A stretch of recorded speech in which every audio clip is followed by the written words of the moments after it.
Welcome back to the show, everybody. Check out these headlines we got for you today. A controlled demolition of the old system as we move to a new one. We're going to talk about it. El Salvador's in the news. Ripple and FTX doing a little bargain hunting, are they? Bank of England, Japan, China.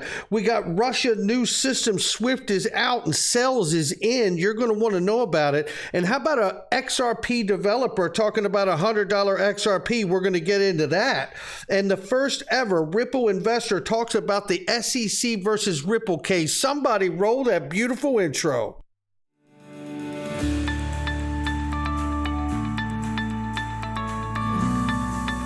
Digital Perspectives with Brad Kimes. Come on in.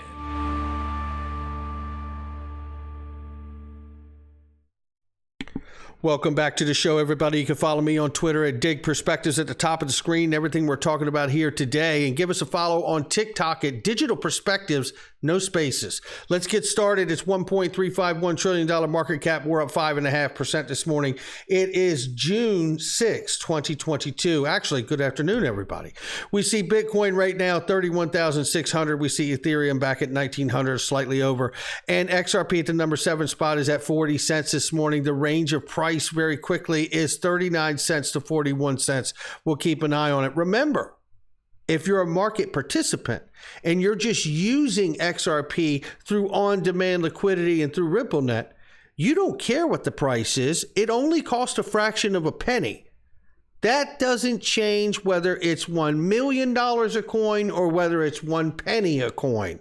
Keep that in mind, which brings great value to the asset. We're going to get into that shortly. Take a look at this. This is Glint. Gold is security. Glint, it's key. Buy, save, send, spend your gold or US dollars. You can put your dollars on there. You can put your British pound. You can put whatever you want on there, your euro. But the reality is I put gold on there that's physically allocated to me because I know that there's a pay to piper moment coming. And speaking of that, this is Kim.com, and this is not the first time that he has talked about this, and he has an incredible thread here, which I'm just going to highlight a couple points that he makes here. He says, this may be the most important thread I ever make, big picture stuff about the major global collapse that is coming. I will try to help you understand why the future is not what we're hoping for. It's worse than most can imagine. Our leaders know, but what are they planning? Now, he says here, you may have heard about the Great Reset or New World Order. It is a controlled demolition of the global markets, economies, and the world as we know it. A shift into the dystopian future where the elites are the masters and the slaves without cosmetics of democracy. Powerful, powerful words there. Without a controlled demolition, the world will collapse for all, including the elites. The world has changed so much and nothing seems to make sense anymore. The blatant corruption is out in the open, the obvious propaganda, media, the erosion of our rights. What's the end game? There's a much longer thread there, and it is all fantastic. But I encourage you to go check it out, or either on my profile or on Kim.com's here. And look, generally speaking, I wanted to keep a 30,000 foot view on this because we can all drill down and get more specific here. But I think broadly, this is correct.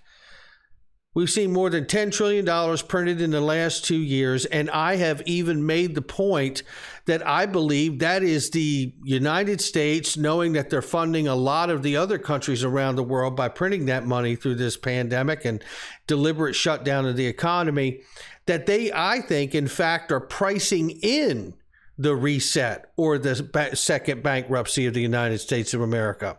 And that's why I am diversifying and getting Glint, which you can do with the link underneath the video. I highly encourage you to check it out. No minimums on that either, by the way. Right here, this is a message from the one and only Mr. Intuitive to Senator Loomis about the new bill. If you want to hear more about that, watch my video from this morning. I tell you, I think there's reason why everyone in this space should be very concerned and a little bit scared about what Senator Loomis is going to introduce in the next day or so, because I tell you, she is in fact a Bitcoin maxi. So listen to this from Mr. Intuitive.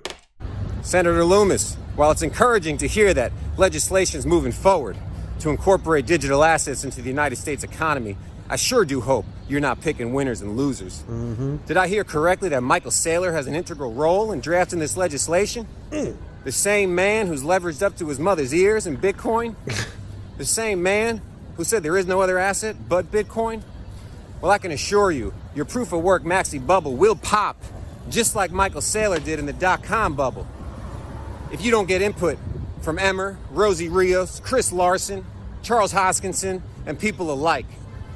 Because we the people want a level playing field. And you work for we the people. And this is the United States of America. So let's do it right and stop playing games.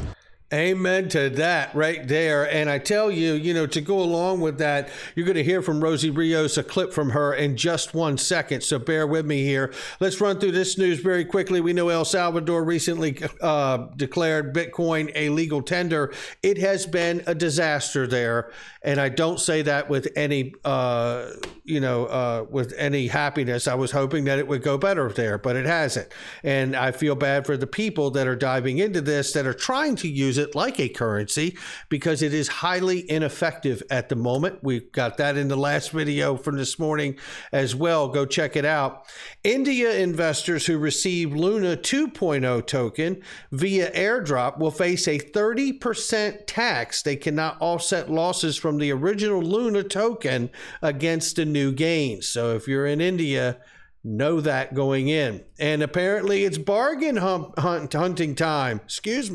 According to a report from CNBC published on May 31st, Brad Garlinghouse, Ripple, FTX have both said that they are looking for good acquisition targets using the recent market crash as a buying opportunity to drive growth. Well, we know Brad Garlinghouse has said this, and they are really cash liquid right now, regardless of the duress of the SEC lawsuit. We'll talk about that in a second here. Listen, you're going to hear from the first original investor in Ripple on that issue in just a moment. Central banks should prepare for how stable coins and central bank digital currencies will change their balance sheets, argues Bank of England's Andrew Hauser. But it doesn't stop there, because look at what's happening here collectively. The Bank of England now, the Parliament of Japan passed a bill on Friday which clarified the legal status of stablecoins. The bill defines stablecoins as digital money, and it says clearly that stablecoins must be linked to the yen or another legal tender. And what else do we know? Senator Loomis's bill, which may not be all bad, we'll find out, but has a stablecoin section in it as well. Okay, sorry about that. I was in the middle of a thought. The doorbell rang. I had to go get it. But the point I wanted to make here is this. The large countries, it's the Bank of England, the large economic countries, Japan, and now we know there's also heavy talks going on with stable coins and CBDCs here in the United States as well. The large G7 markets are nailing down what's going to happen when it comes for regulation on stable coins and CBDCs. This is huge because I believe it's moving the large countries in the G7, large economies, to a place where they regulate it, they license it, and if you're operating a stable coin and you don't have the licenses, you don't have the clearance and compliance, you're going to be considered digital counterfeit money. I think that's a moment that's coming very quickly for everyone in this space. Now, let's take a look at this because there's more pressure, and it's from China right here, as they now in Chongqing, I think it is, based company became the first in the city to pay taxes with the central bank digital currency, the digital yuan. They keep pushing forward. Again, more pressure, more incentive, and you're about to see it right now. Russia. Industrial giant Rostec announces blockchain-based alternative to SWIFT. Boom. This is a huge blow to SWIFT and the U.S. control with sanctions. And they are exactly doing this new platform, which they call CELS, C-E-L-L-S, which is intended to obfuscate SWIFT because of the Western sanctions, as it says here. According to Rostec executive director, a digital payment system based on blockchain platform can be used as a full-fledged replacement of SWIFT, providing high-speed, secure, irrevocable transactions. He added that CELS will make it possible to switch to settlements in national currencies, eliminate the risk of sanctions, and ensure the independence of Russia's national financial policy when it comes to clearing. Sells is a product of the Novosibirsk, I believe it is, Institute Program System, NIPS, and it says here its designers wanted to create a complete ecosystem of software products service based on distributed ledger technology that enables international payments, multi-currency transactions, user identification, digital currency storage. The report details, it says their system will be expected to process up to 100,000 transactions per second with the option to increase its capacity in the future. Look, this, coming back to that thread we started with in this video, Kim.com, talking about a systematic demolition, a controlled demolition of the old system and a new system coming into play is what I believe we're seeing here. And it's not just that it's Russia. Remember, Russia belongs to BRICS coalition with Brazil, Russia, India, China, South Africa. I mean, this is much bigger than just Russia, right? And it only takes two to start using a new platform for the entire world to have to change to adapt to what is taking place. Meanwhile, here in the U.S., federal government says public will demand, or federal governor, from the Federal Reserve, says that people will demand crypto regulations as intolerable losses continue to take place on the average investor's backs. You know what?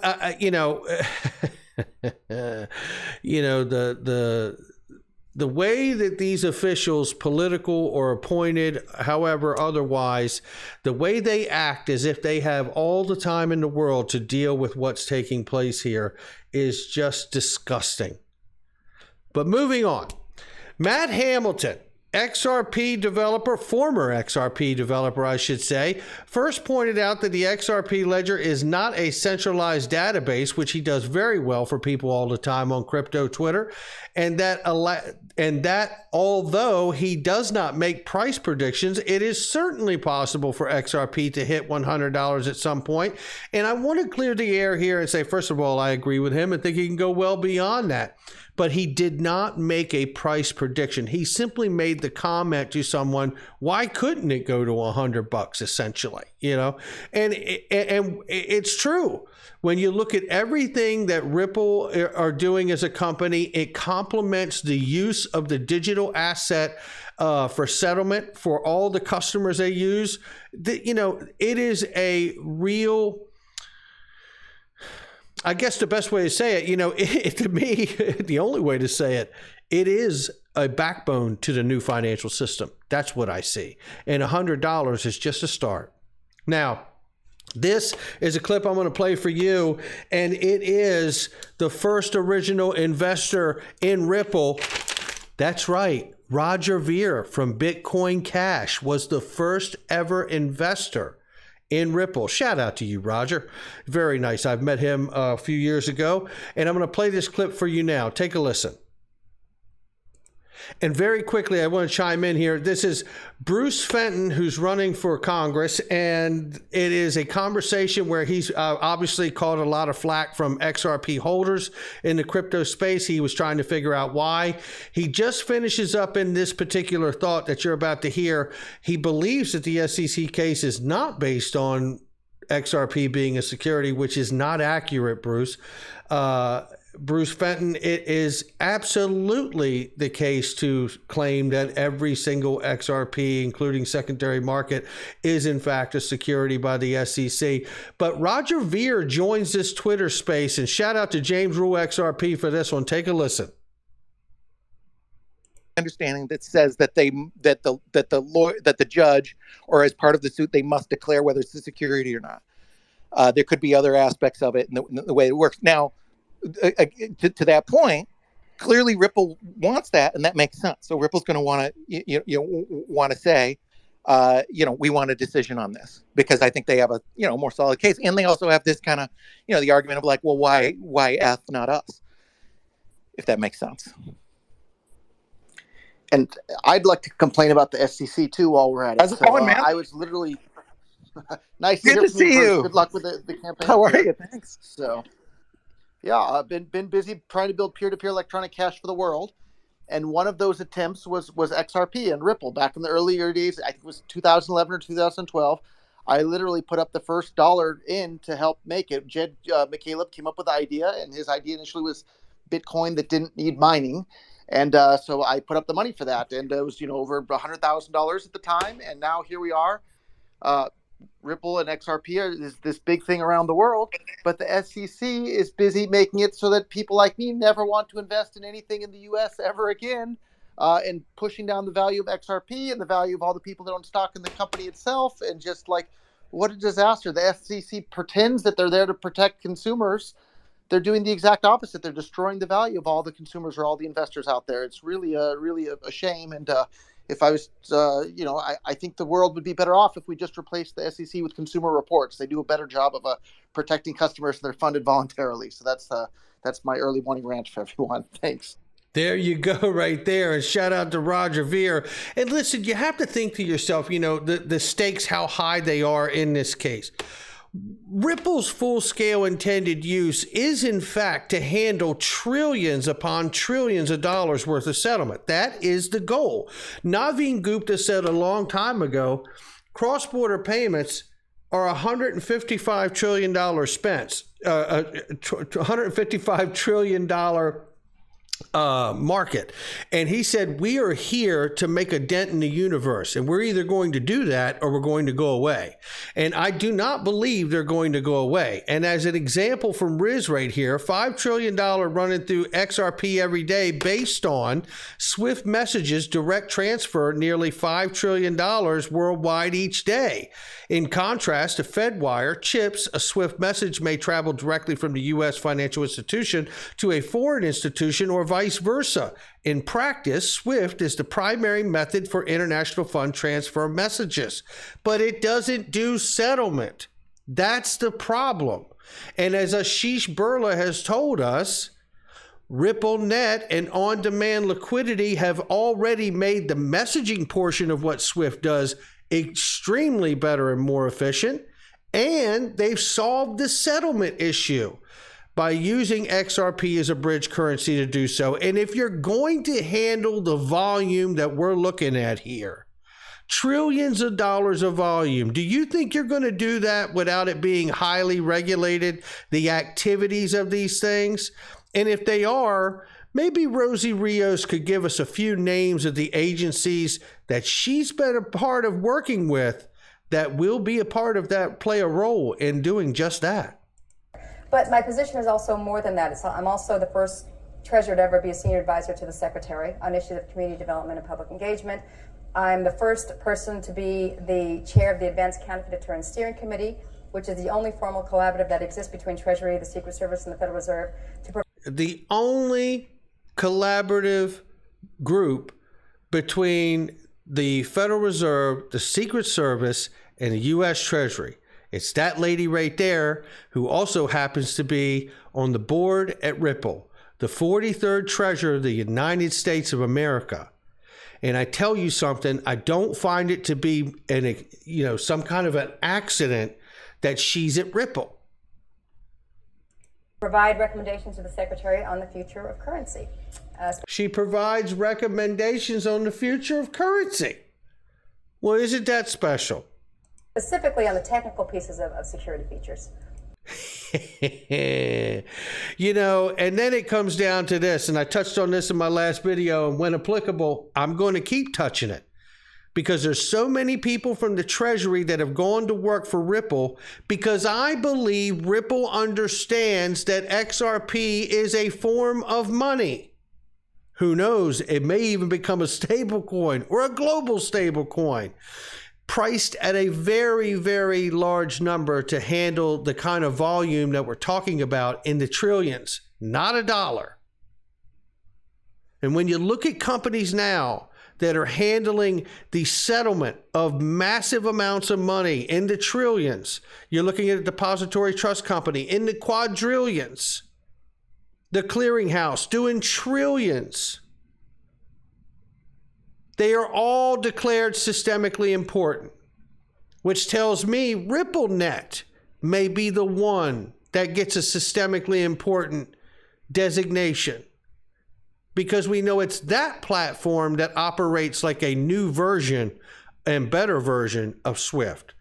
That's going to do it for me, ladies and gentlemen. I tell you, we are reaching a point of no return. They are going to clarify it something. What it will be, we don't know. But I tell you this, I don't think the U.S. or the world can afford to get it wrong. Make sure you hit the like and subscribe. Check out all the links underneath the video. I'll catch all of you on the next one.